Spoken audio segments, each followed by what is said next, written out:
Hey everybody, it's Book of Katherine. I hope you're doing well. So we are going to do part 3 of the Messiah series, and we're doing a quick review since we did such a long cat makeout session on part 2.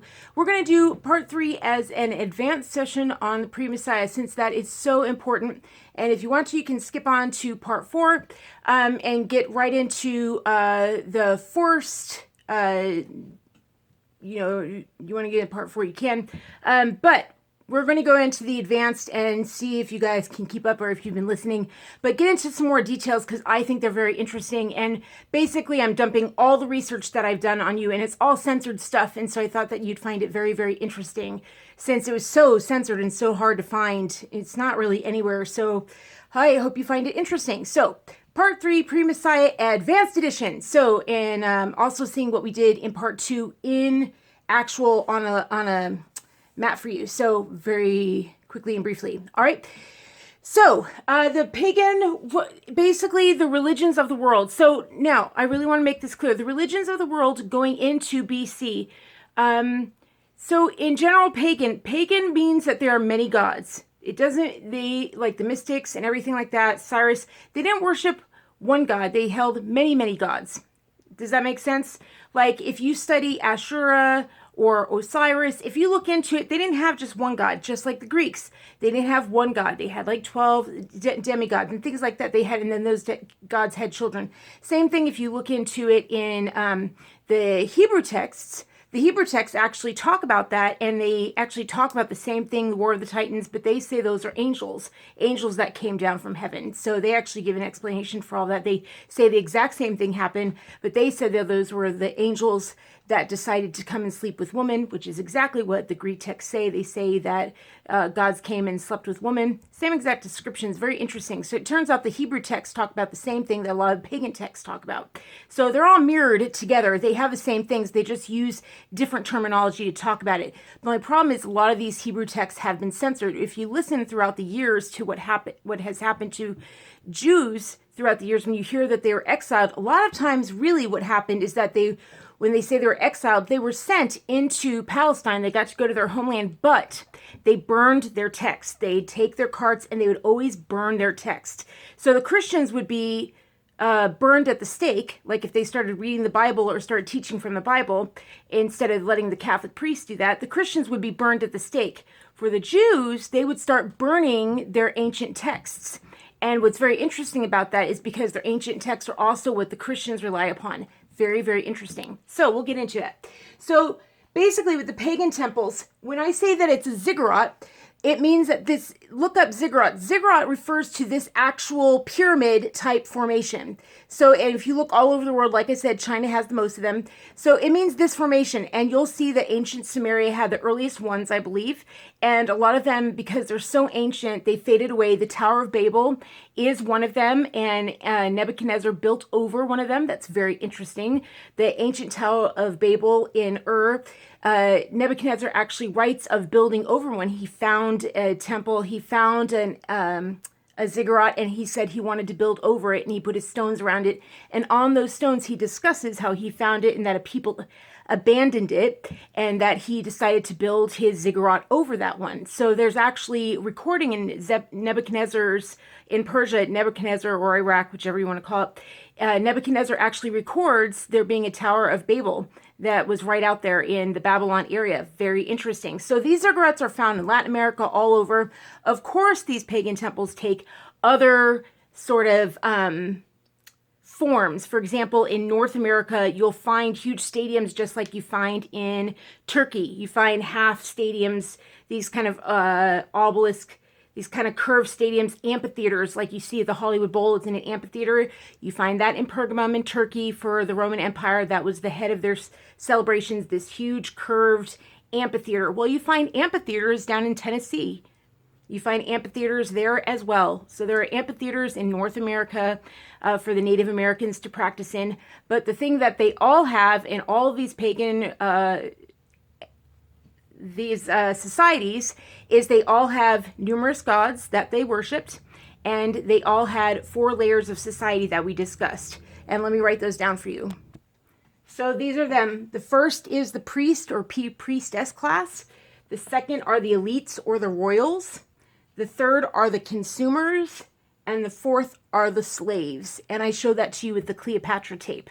So, and that was what was so smart about the elites and the royals, is that they started, Augustus Caesar was one of the first. He was the one that said, you know what, that's it. I'm going to make Rome like settle down and start warring within itself. And he said, I'm not just going to be the emperor of Rome, I'm also going to be the head priest. And that's how he actually, for 200 years, they said Rome had peace for 200 years, is that he said whoever's going to rule Rome isn't just going to be the monarch, they're also going to be the head priest, and kind of made peace here and kind of ended the infighting. And they said he was the first absolute monarch, but really he kind of changed the game on the way these four classes interacted.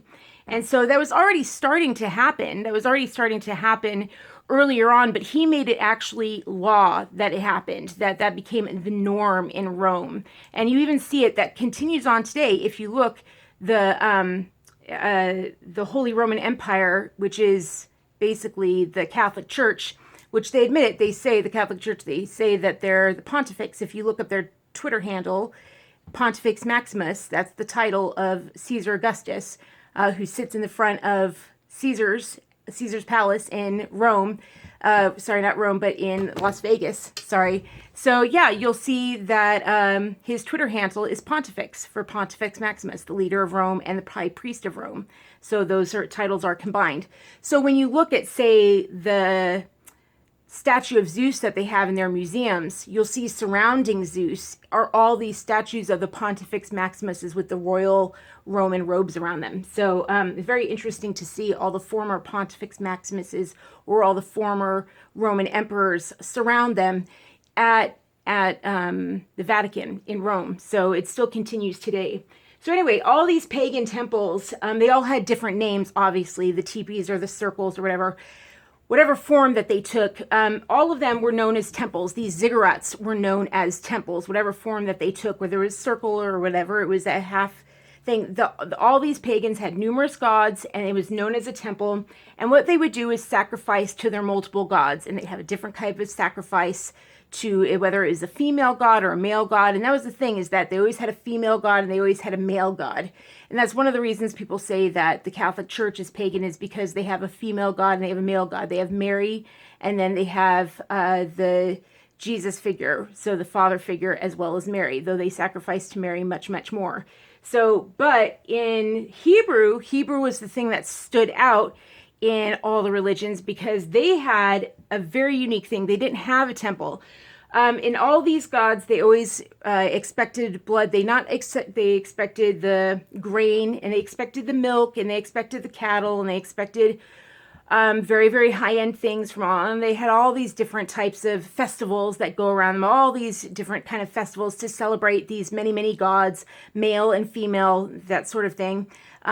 So if you look into it, all the things that we celebrate today, like St. Valentine's Day, that actually goes on top of the pagan ritual. So like even the Christmas trees we celebrate, that actually goes with the pagan ritual of circling the tree. So if you look into a lot of forests today, you'll notice there's a lot of trees planted and people circle the tree and they hold hands. That has to do with a lot of the pagan rituals that they used to do in order to celebrate these trees. And one of the most famous types of pagan rituals that was big in Europe was Druidry, which is now a really big worldwide thing and gotten into lawyers. It's a really big thing with lawyers, which is why it rules in environmentalism, is because Druidry is huge in lawyers' guilds and things like that. So anyway, so then the Hebrew temple really stuck out, because while these guys had numerous temples to their gods, like if you go into India, even today, I mean, everybody's house has their own temple to their god, right? So the Hebrew temple has one temple, and they didn't even start that way. The way they started was they had a tabernacle, which was just a tent in the desert, just a single tent out in the desert. What's very unique about that, though, is that the tent was supposed to be made from the items from the Garden of Eden. Very interesting. You should look that up someday. Items from the Garden of Eden were supposed to be made, the planks of wood, the gold, everything saved from the Garden of Eden. They were set aside, it said, from the Garden of Eden to be made for the tabernacle when they were saved from Egypt. Then after that, David said that, oh, I'm sitting there in this fine house. I want to make you a fine house. And the Lord's like, wow, no one's ever said, I need a finer house. You've blessed us so much. And so he's like, here, okay, you can build a temple, build it with your son Solomon. And so that's why you hear about Solomon's temple. And it becomes a wonder of the world. People come from all over the world to see it. But also Jews are all over the world trading. Global trade with Jews. You can find Jewish bones everywhere, Jewish signs of Jewish cities all over the world. They're huge into trade. So the world really does know. When you read Pontius Pilate's letters, he talks about it. The world knew about, everyone knew about the Messiah. They were already talking about the Messiah when he got to Caesarea. It wasn't just Jews. It wasn't a small thing. It was a well-known thing. So anyway, so Solomon had a big trade. He traded with numerous global partners. He built a huge temple. It was a wonder of the world. People came from all over the world to see it. Then it was destroyed. The Jews went out to Babylon, which is known as Iran today. Daniel ended up studying astrology there. He was in charge of 60 astrologers there. He came up with, supposedly did a lot of prophecies, was made very rich by 3 emperors there. Supposedly he was made wealthy, and he sent the frankincense, gold, and myrrh from the east to Jesus at his birth, supposedly. So then when they came back, King Cyrus, I think it was the one that said, you know what, Jerusalem, you can go back. After all that you've done, you can go back and build back your temple if you want to. Go ahead and build back. So the Jews who wanted to went back to Jerusalem and started rebuilding the temple, which is very interesting. That's known as Herod's temple, the second temple. Interestingly enough, built with the swastika on it. Ding, ding, ding. Something to keep in mind with the swastika on it. Now, what's very interesting is they have one God, not necessarily male or female, not really talked about in that way. One God, no idols, no representation made of it. As said in Pontius, I didn't really ever notice that until one of Pontius Pilate's men said to them, when Pilate wanted to bring in the eagles into Jerusalem and they said, you can't do that. They said, well, there's no representation of their God. They don't have any flags of their God. They don't have any representation of their God. You can go into their temple and they have a little throne and there's nothing sitting in it. So don't be offended. They don't have anything. They're not sacrificing to anything. Their temple is empty. So that's very interesting. They're actually banned from making any idols, which is very interesting since the Catholic Church makes a ton of actual things of God. They make paintings everywhere and everything like that when it's actually forbidden. Very interesting. Very, very interesting. All right. So there's a summary of the pagans, of what other religions are in general, multi-gods, even the mystics. Most religions have numerous gods, which is different because the Hebrews have one God, only one God. One thing to keep in mind, we're going to get into that next. All right. Going to move on to the next part, which is basically the idea. They were the ones that came with the idea of a Messiah, and it busted their religion. So we'll get into that next, and then we'll move into part 4. All right, here we go. Hey everyone, I'm back. So I cannot get through a taping. I'm back an hour and a half later my time. So I'm just not doing so well these days. So, but I'm doing a lot of doctor's appointments. That's why, we're getting a ton of stuff done. So that's a good thing. So it's because I'm so active. This is a very good thing. So, all right. So here we go. So now we're on to, we're going to focus in on to the Hebrew into Yahwehism, because this is very interesting. Boy, did I find some stuff for you. So this is going into part 2, into more detail, into part 2. So this is what we just talked about in part 2 in physical representation. And I'm going to go into more detail into it. For example, I actually have some of the enactments for you. So I have some of the enactments, the Tanakot, for you so that you guys can actually see it. And this is some real heavy duty,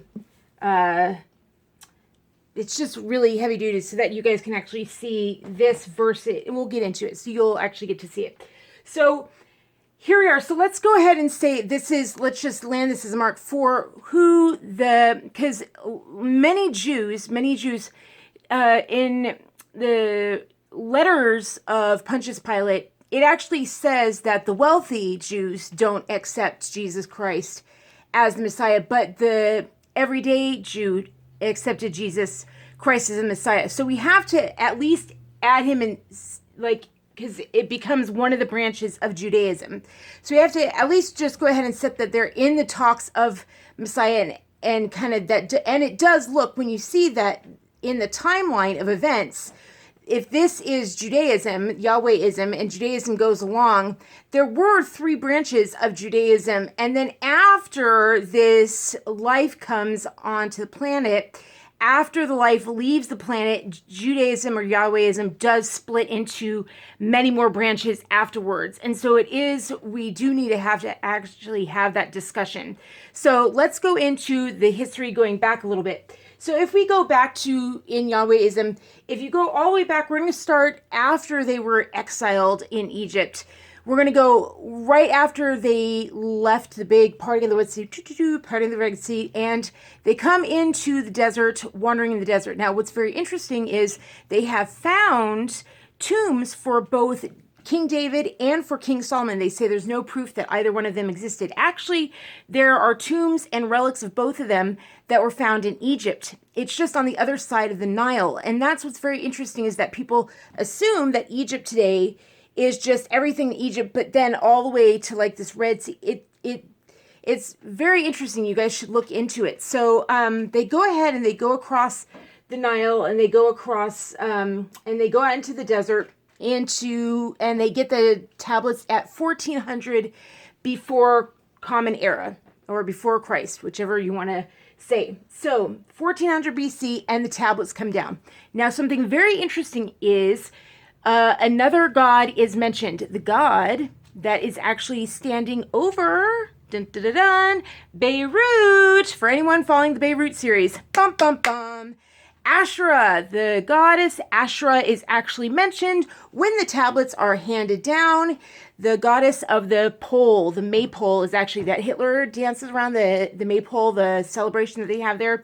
That goddess is actually mentioned. You think that it's just the calf that's mentioned, but in reality, it's actually mentioned in the Hebrew text. The goddess Asherah is actually mentioned as early as Exodus 1400 years before, in the land of Canaan, in the land when they first exit the lands of Egypt. Very, very interesting. So that's our first hint that Asherah is going to be a big, big player. And you actually see all through here, Asherah is actually the biggest god that they're battling. That's the 2 religions that are battling it out, is Yahwehism, the one god, versus Yahwehism plus Asherah and all of her gods that come with it. And so the 2 god system, paganism. It's very, very interesting to see. So anyway, there's 1400 BC, and then they start with the tabernacle, which we talked about, which is they said the things were set aside from the Garden of Eden. So there's a tabernacle, that's a tent out in the desert. And so they wander around, and they wander around in separate tribes. Very interesting. And so they are worshiping one God at that time, 1400. Then over time, all the other kingdoms have a king. And Israelites are like, the 12 tribes are like, we actually want a king. All these other kingdoms have a king, and we don't have a king. How are they spoken to? How are they ruled? They are ruled through what's called prophets. The people that write, like here, I found this for you guys also. So remember how now we've gone through 3 different Bible translations, and we finally found the message. I think when I started my feed, I was saying for any kind of translation, let's do the King James Bible, because that's what Lincoln read. That's what Martin Luther King read. For any kind of things like that, we should check with that. I now realize that was very, very important, because King James had way more Bibles. It had like Maccabees. It had way more books in it than any Bible does today. It had Maccabees in it, which is extremely important. All these books that they now put in Apocrypha for most other translations. And then we went to the New American Standard Bible, because it was such a better translation, readable, like you could actually understand what it was saying. And then finally the Message, which is twice as long. Like a third of the Bible is missing when you read the other translations. And you get to this one and you're like, oh, like when you read the Message, for example, and you get to Ezekiel 8, in Ezekiel 8, in the Message that we've talked about, when Ezekiel talks about going into to watch what the high priests are doing in the temple in BC here, he goes in the temple, and the first thing he does, remember when we read Ezekiel 8 in the New American Standard Version, it says, oh, I see that the high priests are facing this wall, and the high priests are worshiping creeping and crawling things, and the women are dancing with all these jingle jangle things, and they're dressed, and you just hear all these like murmurings of all the decorations. Does that make sense? All the decorations of what gods they could be worshiping. And oh, they're facing the east and worshiping the sun. Not the message. In the message, it's like, oh, I walked into the temple and they were worshiping Asherah. It says right there the name, Asherah. Do you know how long it took me to find the name Asherah when I was researching Beirut? That name is so censored. Like, they really don't want you knowing Asherah.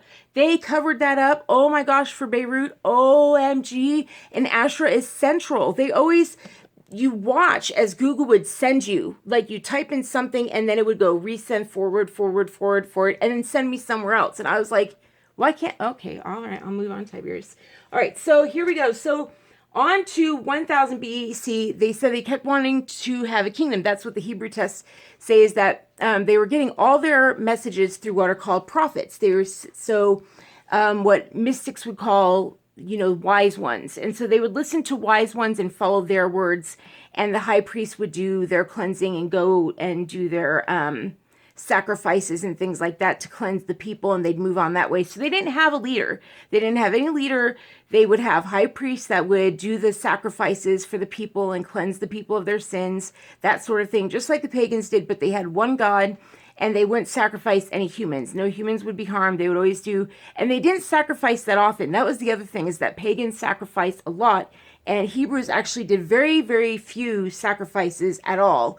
But they were just required to be like the very, very best. Like the very, very best wheat and things like that. So then they say that they want a god like the other, or not a god. They want a king like the other kingdoms. And so they get a king. They get King David. And then David has a son, Solomon. And at the end of his reign, David says, I want to build God a temple. And God says, well, you've killed too many people. And we've talked about that in another video. And so he does the diagram. He's like, here's all the things to use. And he actually plans it with his son. So the moment he dies, his son goes ahead and builds it. And he gives him, like, literally has the whole plan set up, everything for his son. His son basically has all the supplies sitting right there. And his son just has to build it, right? So his son goes ahead and builds it, and that's why you hear about Solomon's Temple, 1000 BCE, and it's the wonder of the world. And even Pilate says that when he gets there, he's like, this is a wonder. It is definitely a wonder of the world. And that's even when it's built the second time. But it's definitely far and wide. Everyone hears about this temple. It's huge. When you see it, you start to understand that all of our society is built upon this temple. This temple and its archaeology, our archaeology in all of our buildings, our bank buildings, and our White Houses and things like that, it's all based off of the Jewish temple, the first Jewish temple of Solomon's temple. I'm telling you right now, all of our buildings are based off of it. Very, very intricate, incredible art, architecture. I mean, it just started so much of it. When people say, oh, Rome, no. Jerusalem and Israel really started architecture. They did the first arch. People say the Roman arch. Oh, the Roman arch. No. Israel was first one in 1400 BC. They were the first one to be doing any arches underneath. It is very, very complicated. They were the first ones to do it. So anyway, 1000 BCE. So so when I say one-ish, they still had one-ish God. The ish is because at the end of Solomon's reign, he marries 1,000 women or whatever, 750 women. And he has so many women and that's the problem, is that nobody else has a single God, remember? Only Hebrews have one God. Everybody else have other gods. And in fact, right here in 1400, the texts actually say their God actually warns them and says, when you get into these lands, they're going to want to marry with you. They're going to want to marry your sons and marry their daughters, and they're going to want you to adopt their gods, and don't you do it. Don't you adopt Asherah. And it goes through all the gods they have, and it says, don't adopt any of them, especially when you marry. It actually says all that, and that's exactly what happens.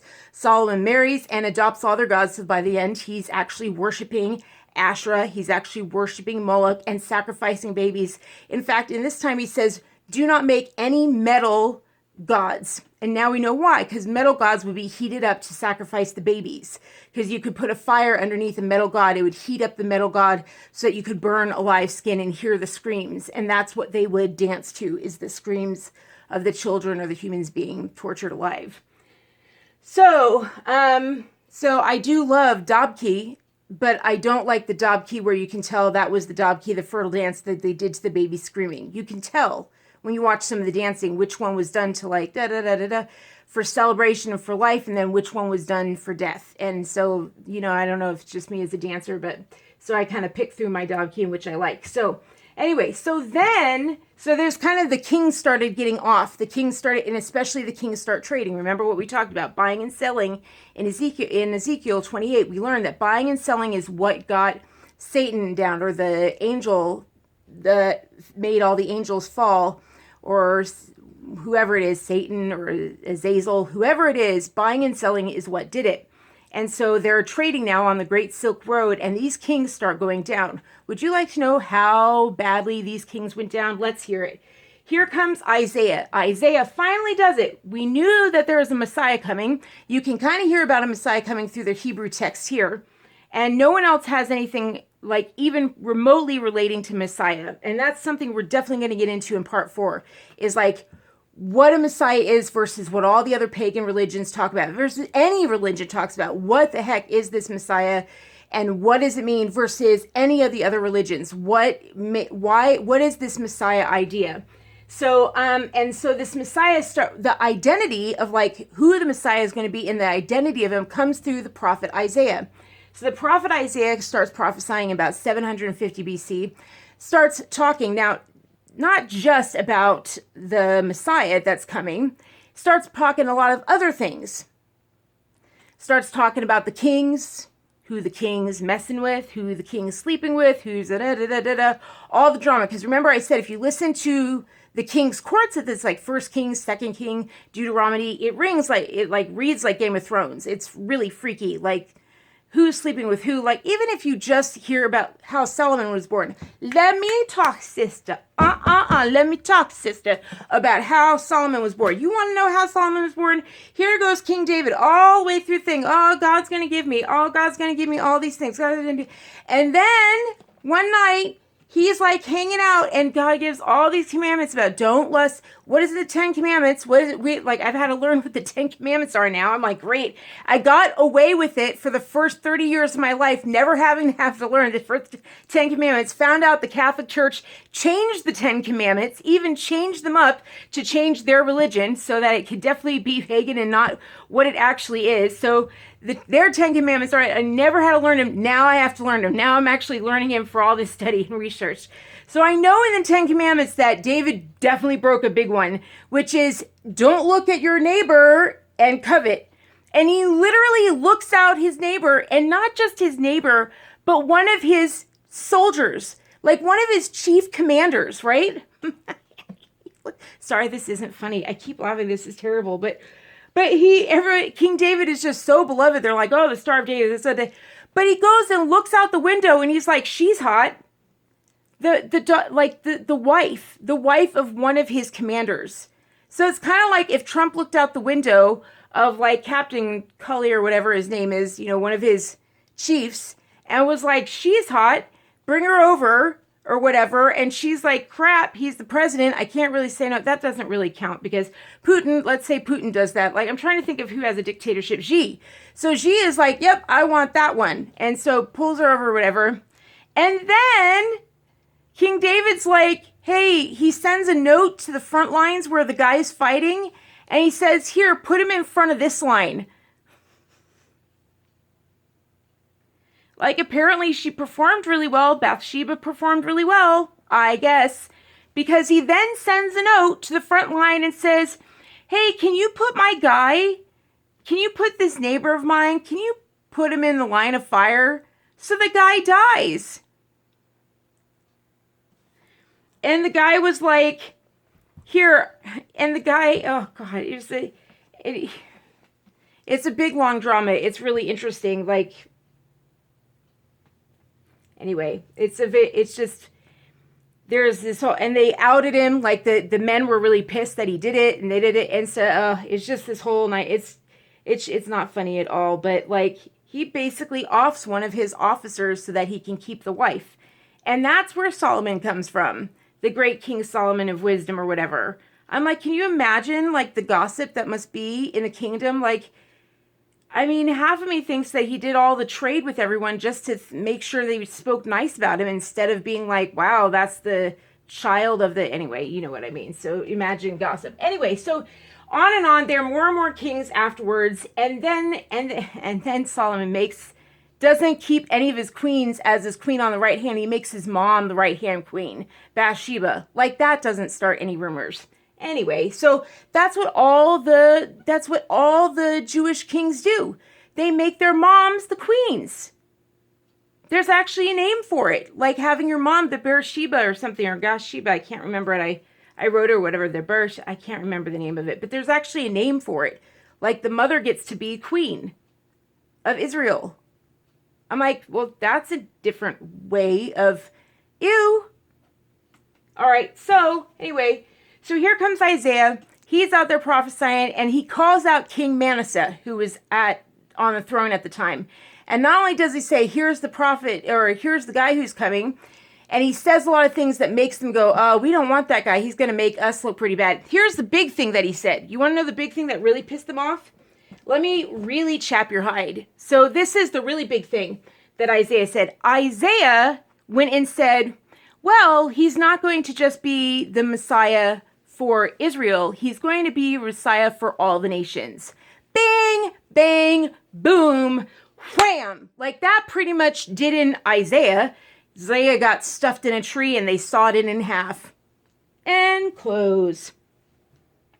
They did. King Manasseh actually shoved the prophet in a tree. This prophet who, like, doesn't earn a salary or anything, he got shoved in a tree with a bunch of olives or something like that, a bag of olives. He got shoved in a tree, he got stuffed into a tree, and then they sawed the tree in half. Like, they're like, thanks for telling us about the Messiah, never speak again. Can you believe that? Like, seriously, they saw... And here is the thing that really gets me. Do you know why I'm so like, you gotta be freaking joking? You know why that really, obviously I just learned that. Like, do you know why that really gets me? Because Israel today is like, oh, the great prophet Isaiah, because all of his prophecies came true. They're so proud of the great prophet Isaiah, who prophesied, 2,750 years ago. Do you know how many of his prophecies came true? So they're like, our guy, we didn't stuff him in a tree and saw him in half. Oh, not us. Oh, not us. Oh, no. So they take their big Isaiah scroll from the Qumran, from the Dead Sea Scrolls, and they made a huge museum. Let me ask you this, with this huge museum for the Isaiah scroll, for the Dead Scroll museums, does that museum say anywhere, and this is the tree we sawed him in half in? Yeah, like, I was just laughing with my husband. I was just like, I think that's one of the sins they may have to come back to. I was like, OMG. So, not surprisingly, that's when Babylon takes them over. Ha ha! I just thought that was hysterical. The temple went wonk, got taken out. The whole temple, the whole thing, all of Israel just got taken over by Babylon, went to Iran. Iran was like, thank you, we'll take you. Boom. And they were like, oh, God, you totally forsook us. You finally took us out or whatever. And I was like, it's just this drama. You get to watch this whole religion's drama just play out. It's very, very interesting. It's kind of just like, it's one heck of a, I'm sorry, I just think you can't stop digging. It's like ice cream. Like, once you start digging in, you're like, oh, I gotta keep digging, because you can't believe what you're gonna find next. I mean, who would think that you would be like, oh, I have this huge thing. Do you know how proud they are of Isaiah and how much they go, oh, our great prophet Isaiah? And then you find out that they really actually shoved him in a tree. One of their kings did it and sawed him in half because they didn't like what he said. And one of the things he said was, hey, he's going to look exactly like this guy to a T. Oops. Don't even get me started.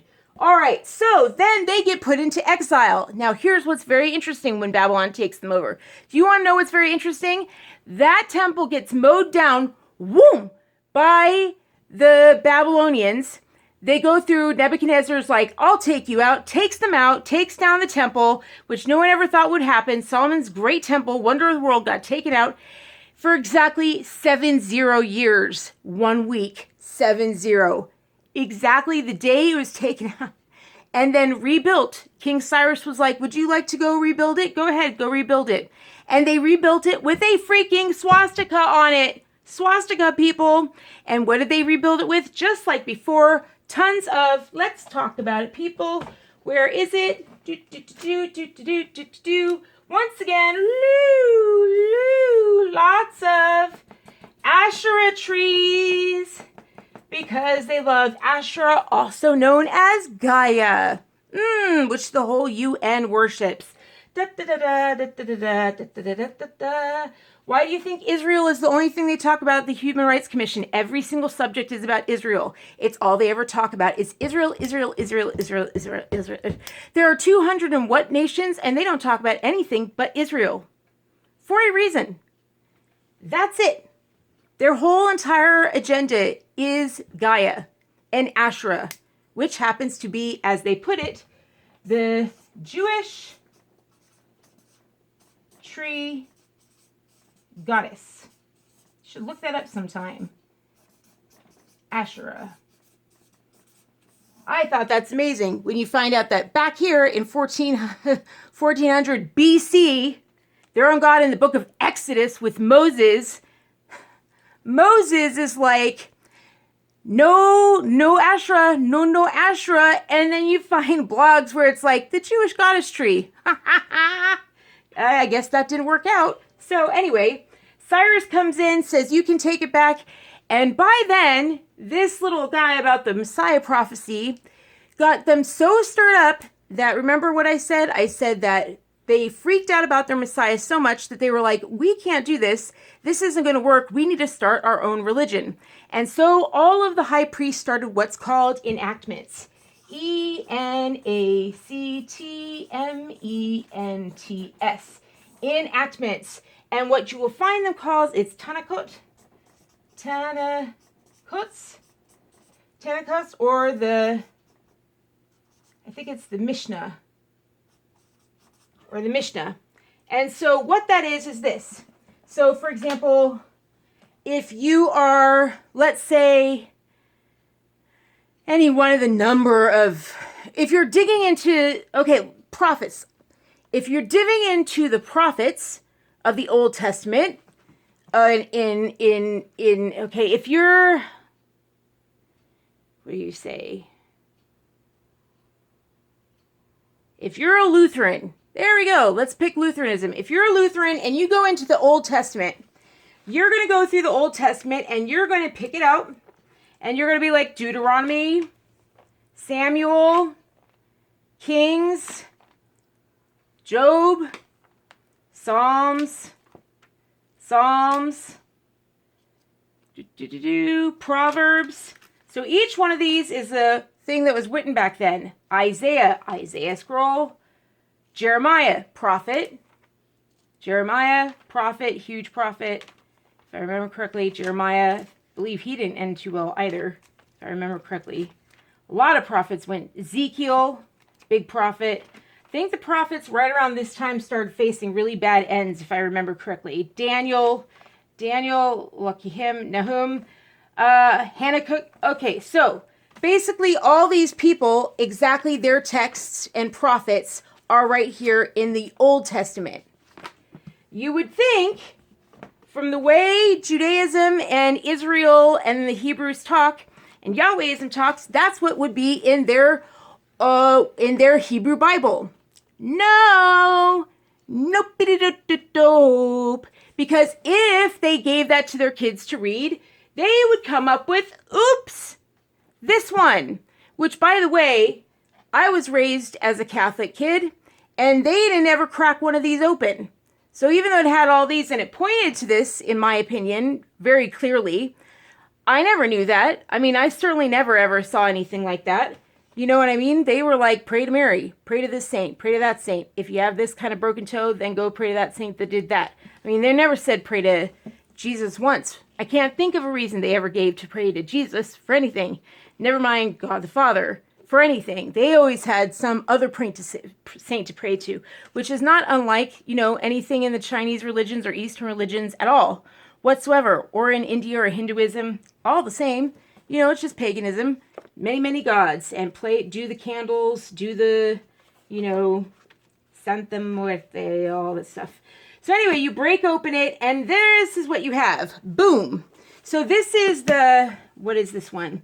This is the one I got for you guys to look at. This was Talmud. So it's the Talmud, which we always talk about, and we think, oh, Talmud is the same as Christianity, all the old prophets. So, no, Talmud Bavli. Talmud, which is all the prophets, but then it says the Bavli. Do you know what the Bavli is? Talmud means what all the rabbis in history had to say about the prophets. And that's what Judaism studies. And that's why all of a sudden, by the time Jesus arrives, there are 3 different sects of Judaism. Because by then, they're not studying what the prophets say anymore. They are now studying what the rabbis say about the prophets. And then, by the time he leaves, there's a million different sects of Judaism. That's why you have Orthodox Judaism, Hasidic Judaism. You have Judaism that is more of a culture than it is a faith. So just like Christianity has a million, you have Messianic Christianity. You have so many different, I even think Messianic Judaism is different than Jews for Jesus, to be honest. I mean, there's so many, many different sects of both, of Judaism and Christianity. So, if majority, like you can even see this, how it seems so serious. Like Judaism, this looks like blood. When you get it in the mail, like my husband was like, that's blood. I think that's actually blood. It really looks like blood. It's so serious. It looks so serious looking. And you'll notice it when you start studying Judaism and you start studying the Talmud and you start studying rabbinical texts, you start trying to study anything like the Tanakh, anything, you start going into the old history, and they'll always say this. This is how you know that it's of the enactments or the Tanakh, and it's not one of the prophets, is that they start quoting, here, let me pause and show you. All right, I kept writing and then I was like, oh, I need to make it bigger for you. All right, so what you'll be doing is you'll be digging, right? You'll be digging, and then it'll give you a quote. Quote, blah, blah, blah, blah, blah, blah, blah, blah, blah. And then it'll cite the source, Proverbs, PR 38:11. But then it'll keep going, quote, and then it'll say R. Avili. And it'll keep going. And then it'll do the same thing, or it'll put in parentheses, Psalm PS 111:14. Or it'll say, quote, in parentheses, R. Bishat, parentheses. And what happens is you think that these parentheses means that it's either a scripture, that's because it treats it just like a scripture, or whenever you see this R, you know you've done it, because if you've been digging with me, you keep seeing this R Bishat, or R Avili, or this, or you see this R everywhere. And they say it just as if it's some research paper, or as it's some scripture, or whatever, and it's not. It means, R means rabbi. It stands for rabbi. That's it. It just means Rabbi Bishat said. That's it. It just means some rabbi said it. And so what happens is they changed this religion from one God and the prophet saying it to all of a sudden rabbis saying it. What does that mean? Well, let me tell you what that means. So what it did was this. Their original religion was this. One law. Adam and Eve. Don't bite the apple. No bitey. One law. That was it. Their original religion, the original Hebrew Yahwehism religion, was one law. Don't bite the apple. It wasn't put up a sacrifice, do this, put all these altars, do all these sacrifices, don't do a pagan thing, don't. No, the original law was, see that one tree over there? See that apple? Don't eat it. Will be your sacrifice to me. Do not eat that apple. That way I know that you know that I'm God. So that is how Peterson would say is, let's say it would be a way claiming hierarchy. God, man, animal. So that's the way the hierarchy was in Hebrews. So just by not eating the apple would be the way that it's recognizing, well, God says don't eat apple. It's a way of recognizing that hierarchy. Just acknowledge the hierarchy. One, just don't eat it. You recognize that man is below God. Recognize that hierarchy. You're all good. Which I thought was interesting in there because the moment that man did not let animal be below, which is what he was in charge of, the moment man allowed animal to be equal with them and let the animal talk to them and talk to Eve and be an equal, and man did not take care of the animal and keep the animals below and tame the animals, which is what his job. So the moment man let animal come up and be equal and talk with Eve and be an equal is when it all went south. I think that's very interesting. The moment hierarchy was broken is when they switched everything up. Fascinating to me. Anyway, so then the one law, the next laws was 10 laws, and that's it. And if you read in the Message, they're very, very basic. It's like no adultery, 2 words, no adultery, no stealing, no murder. That's it. That's what I had a lawyer friend once, and she was talking to me about when she does things like leases or when she does contracts. She's like, I like contracts with the least wording possible. She's a genius lawyer. I love that girl. She's a genius lawyer. She was like, least words possible. She's a smart girl. She's like, I like contracts, little words possible. She's right. She's right. And that's genius. No adultery.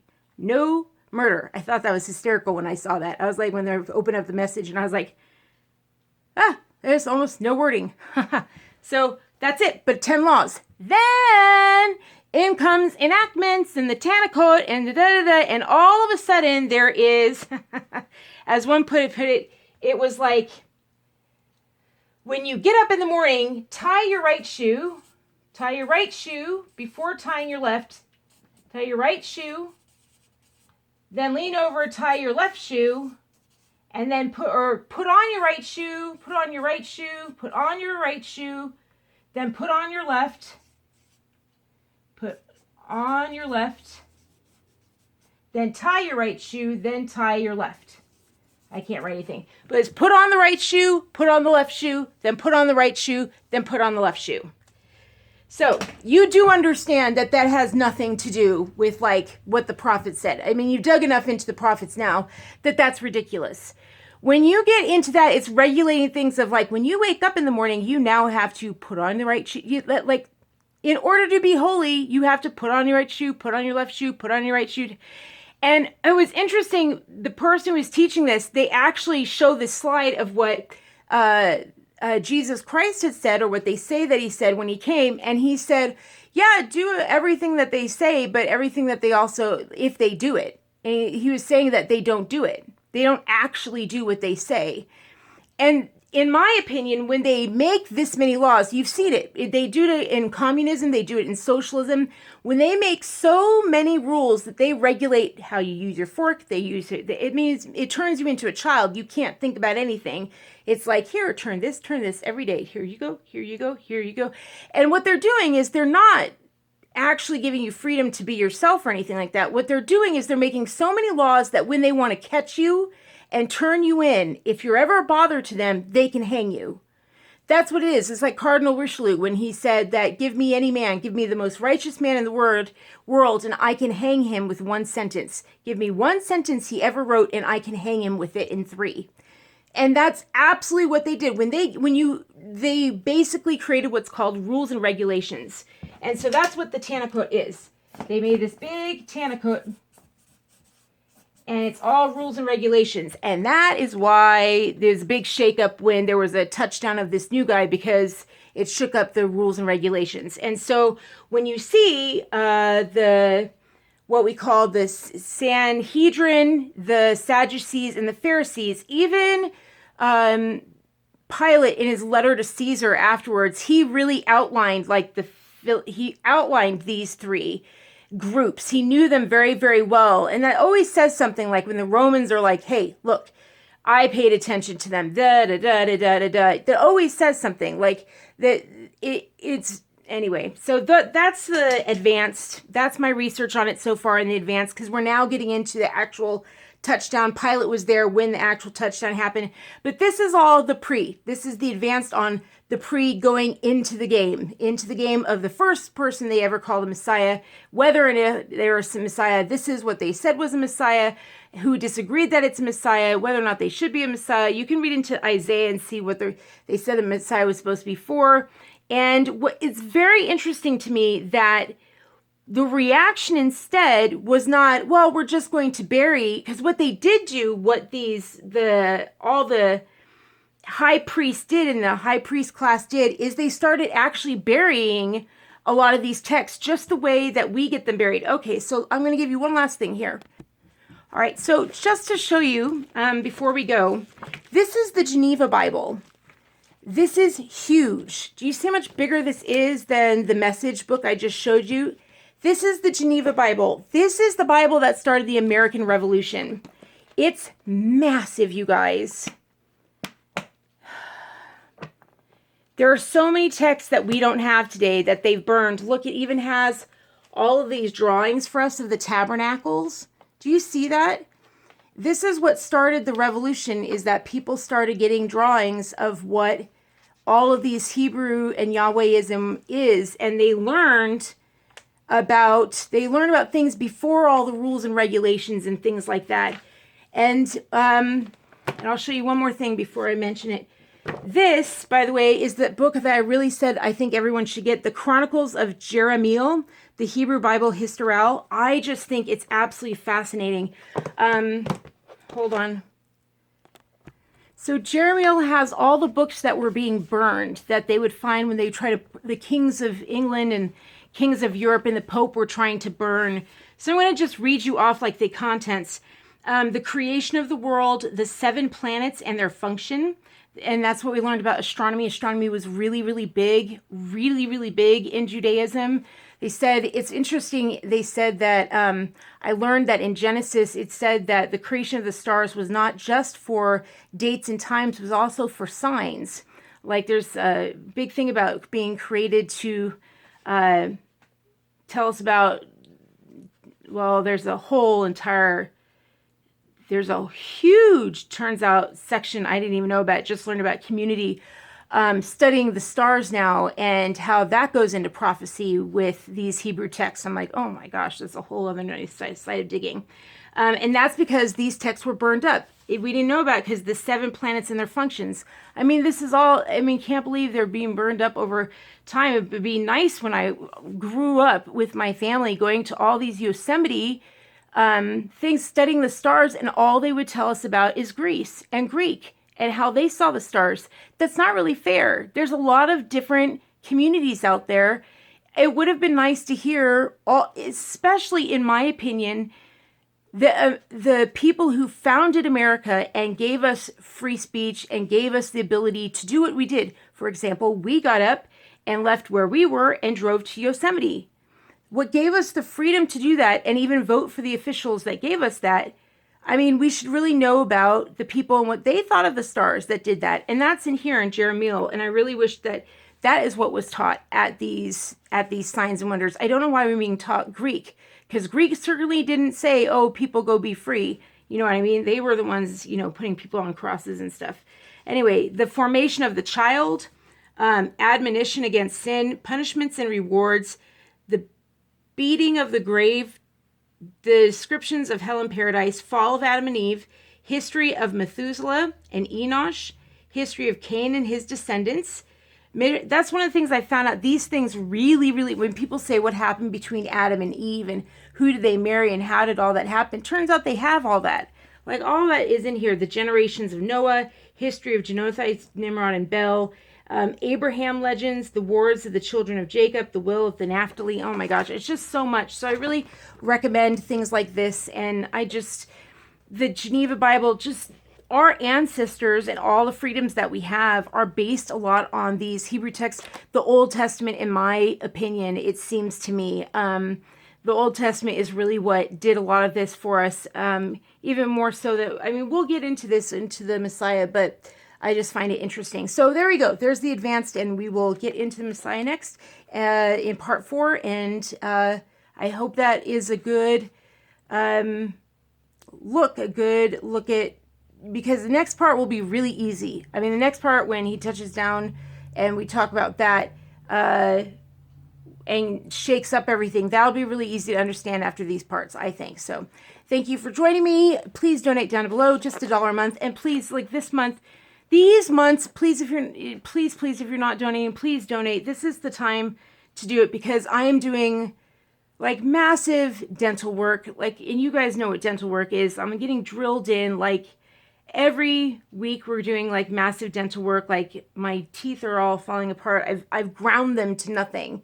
Like the last time we went in, she's like, I can see your dentin. I can see it. And I'm like, even though we paid all the money, we finally got the, I'm telling you guys too much. All right, I'll talk to you guys later. Dollar, if you want to, please, and below on PayPal or any amount, obviously 50 cents will help too, just whatever you can. And then subscribe. If you're not already subscribe to my channel and follow me on Twitter.